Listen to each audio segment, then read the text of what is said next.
Excited na si Senator Bong Revilla sa pagpapalabas ng kauna-unahan niyang serye sa telebisyon na Indio sa darating na Enero. Makakasama niya sa epic fantasy series ang ilan pang naglalakihang pangalan sa industriya ng showbiz.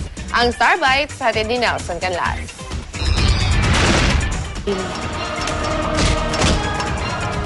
Believe it or not, ang Indio ang kauna-unahang serye sa telebisyon ni Senador Bong Revilla Jr.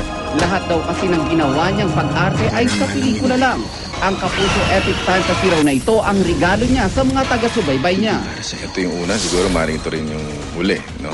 Dahil mahirap gawin. Gusto ko lang talagang bayad utang doon sa mga tagahanga ko na mapanood nila ako sa ganitong kalaking proyekto ng libre sa television. Iba yung Caps Amazing Stories, di ba?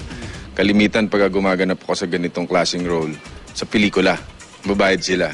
This time for free on television sa GMA. Inamin ni Senator Bong, ito rin daw ang pinakamahirap na proyektong kanyang ginawa bilang artista. Ibang-iba sa kanyang mga ginampanan sa pelikulang Agimat at Panday. Pinakamahirap kong ginawa ito. Sa totoo lang, in terms of acting, talagang naghanda tayo dito. Nag-workshop pa ako. Dahil I don't want them to see Bong Revilla in the movie na uma-acting. Ang gusto kong makita nila, si Indio.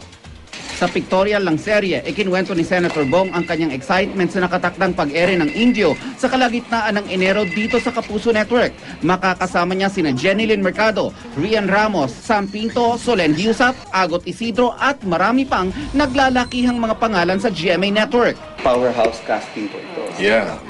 Tsaka ang gaganda ng mga nakapaligid sa akin dito, kaya feeling ko, ang pogi-pogi ko. Nelson Canlas, GMA News.